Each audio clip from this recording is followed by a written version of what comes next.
So with that, I'm gonna lead us into our Q&A.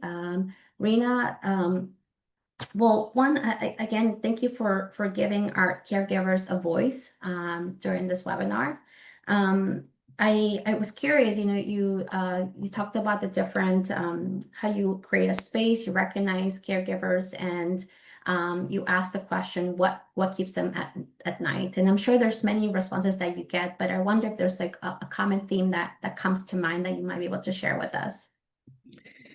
Yeah, I don't know that they're, caregiving, the other challenge with it is that the caregiving journey is really different for every family and every caregiver. So there are different pressure points for every caregiver.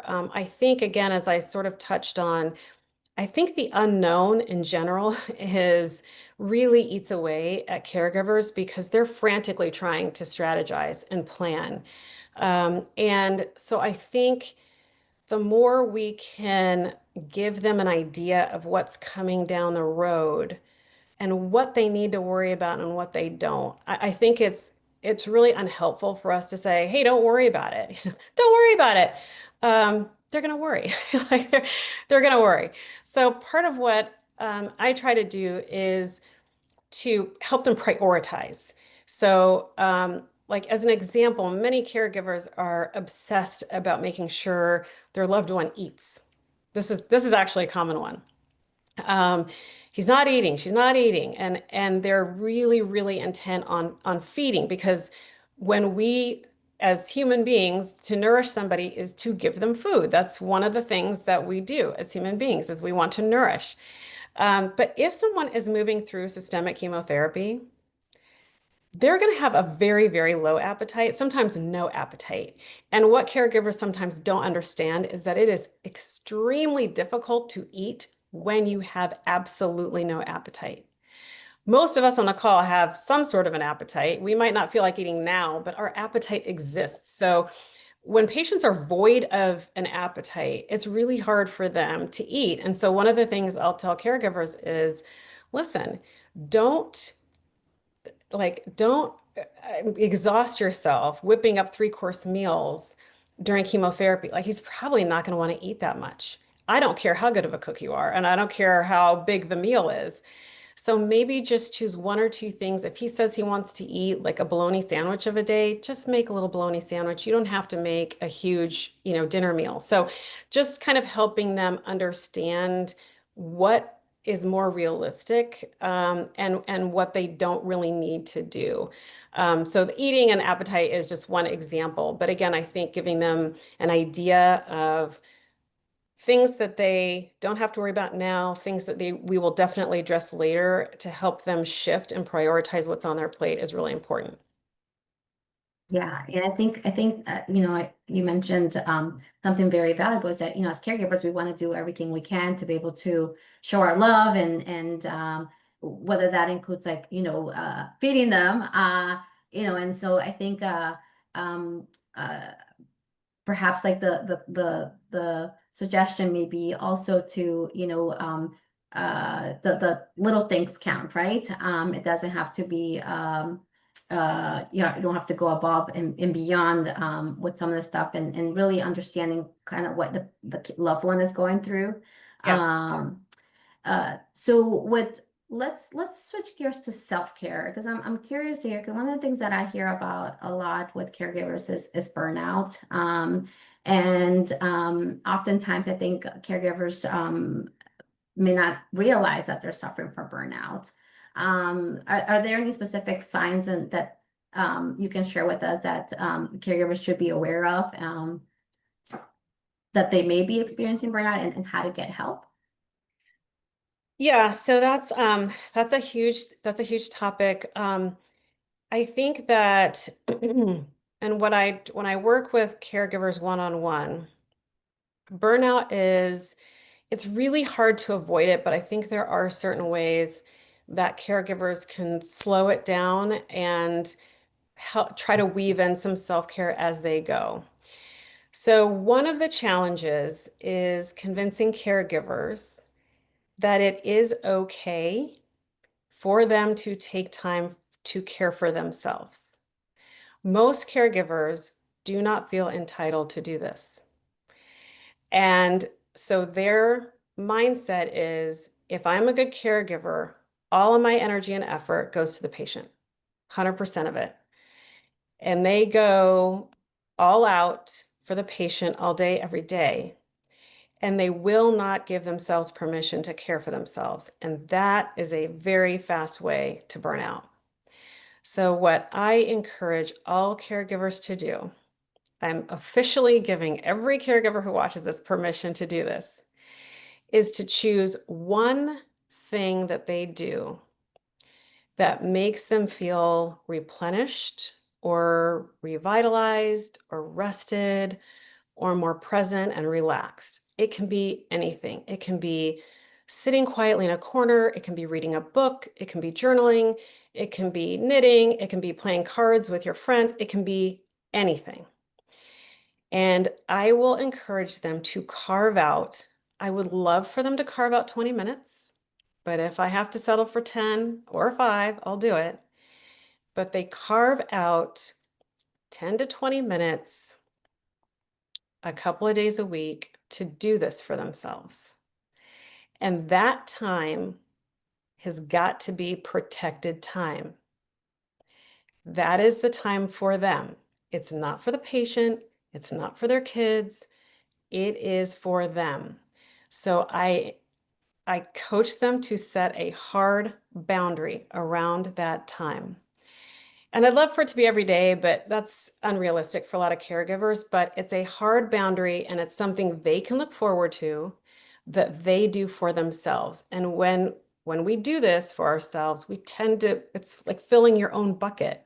When you do this, you fill your own bucket and then you're really in a much better headspace to then move forward and help, the person that you love. So that is something that I really coach caregivers to do, and I encourage all caregivers to do for themselves. Create space. Yeah. Thank you. Remind me of a quote I read somewhere that says, taking care of yourself is part of taking care of others. Yes. So that's valuable tip. So on your presentation, you used the word informal caregiving, and that is the first time that I've heard informal part as part of caregiving. Which led me to wonder, is there like a formal caregiving that where did that come from? There is. So there are two categories of caregiving. There are formal caregivers. Formal caregivers are typically medical professionals who have received training, license, or certificate to give care to a patient, and we are paid to do so. That's a formal caregiver. So if you've moved through any sort of a formal education process, received a license or a certificate or graduate degree, and you care for a patient and you do so professionally, that's formal caregiving. Informal caregiving is essentially everything else. They are people who do not hold a degree, typically, who don't have medical training, who are providing medical support for patients at home, and who are not paid to do so. Those are informal caregivers. And I stress not paid to do so because, as I mentioned in my talk, there's a significant financial impact that goes along with caregiving. And there's a financial impact just in general, just supplies and the gas going back and forth and the parking and all of these things that caregivers absorb. And then, as we talked about, many of them are having to reduce their footprint in the workforce or leave it entirely in order to assume their caregiving tasks. So it really is quite a significant financial impact that caregivers have to absorb. Absolutely. And from my understanding, in some states, they recognize that. And so there are some caregiving or caregiver reimbursement programs. Are you familiar with that? If so, can you speak to that? Yeah, I'm not familiar with what's available state to state. And sadly, actually, I've not looked into this. I'm in the state of California, but there are some reimbursement programs available. I think those are specific. So if you do qualify, you may be entitled to some type of reimbursement, but that's a state to state difference and will take some digging, of course, and as we talked about, phone calls, follow up, etc. But I do think that in some instances there is some financial assistance available. I just don't know how long that financial assistance will cover that caregiver. And I certainly, I don't know the numbers, but I don't think it will, unfortunately, absorb all of the financial implications for that caregiver. Correct. But if you are interested in learning more about those, I think it'd be interesting to check with your local health program to see, what it I, covers. And if you go to the state government website, usually you're able to sort of navigate and you can pretty quickly find tabs if there are any resources available. Those should be listed there for the patient okay, thank you for or that for the tip. And caregiver, so, excuse me. yeah, the caregiver, yes, and so okay, so we talked about and defined the informal and formal caregiving. Does respite care fall under formal caregiving? And how would you define that? Respite care, are you asking if it's available for informal caregiving or what? Can you clarify your Yeah, question? one, can you explain what respite care is and how can one tap into that kind of Yeah. resource? So respite care, I think, would be an extraordinary resource for caregivers. Um, Many caregivers, again, when they find themselves in these high intensity situations, that's what they need is respite care that they trust, and that they can count on. And I don't know of any 100% reliable respite care resources. Certainly, there are private pay individuals who will come in and provide that sort of respite care for the patient, but that tends to be incredibly expensive. So it's one of the things that I know the National Alliance of Caregiving is looking at. Um, but we do need much more options for caregivers, and we need respite options that are affordable. So there are respite options out there. There are private companies and organizations that provide this type of care, but the financial impact of that is significant. I will also say this though, I've known caregivers that have money and resources and have almost around the clock private care for the patient. And those caregivers are still overwhelmed. That's why I spent so much time talking about how overwhelming this is that I really haven't seen a difference in the level of overwhelm based on resources and money available. I have seen caregivers who really don't have a lot of resources, they don't have financial resources, and they are really struggling. And I have seen the other spectrum where there are caregivers who have access to financial funds and private care, and everyone across the board is completely overwhelmed. But I certainly do think we need to do better and we need to do more at providing resources. I'll certainly do some digging. And if I come across any really good, reliable resources, I'll share them with you and you can share them with the BCAN community. Absolutely, absolutely. And there was a question in the chat about creating a space for caregivers in the future, and for particularly for bladder cancer caregivers. And the answer is yes. Beacon is definitely looking into how else we can better support caregivers through their journey of caregiving. So stay tuned for that. And there is another question that came in from one of our attendees, Reena. And this person is asking, how do you distract yourself from thinking about caring for the patient while you're looking after yourself or working or relaxing? That's a very good question. Yeah, it's a very good question. I think it takes practice. I think that the more you create time and space for yourself. And I think talking to the patient also so is really helpful. When you say, I really want to be the best caregiver, spouse I can be for you, in order to do this, I have got to carve out a small amount of time for myself. And I wanted to talk to you about this because I don't want to feel guilty and I don't want you to feel like I'm not focused on you. But in order for me to fully engage in my care for you, I have to create a small space for myself. I think most patients would understand that. And then I think it just takes doing it consistently. That's why I love having people do it as consistently as possible. So I'd love for caregivers to do this every day, but I think consistency is the key. And then I wanted to add one more thing. I know we're coming to time, but um, one of the ways that I think we can really help support caregivers is that we do have to understand vulnerability. And my comments about how vulnerable it is to be a caregiver, I hope resonated with everyone. Most people, when they are in a situation of need, are not willing to be vulnerable enough to reach out and call for help.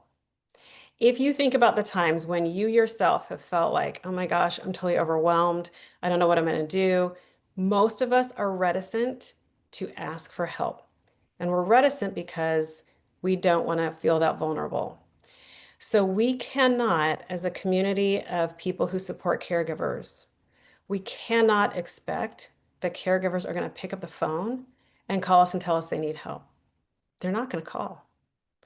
They're not going to call because typically they don't want to be a burden, and they're not going to call because it is just an incredibly vulnerable um, thing to do. And so we have to engage with the caregiver. We have to be in the driver's seat. We can't sit back and say the famous words, call me if you need anything. Call's not coming.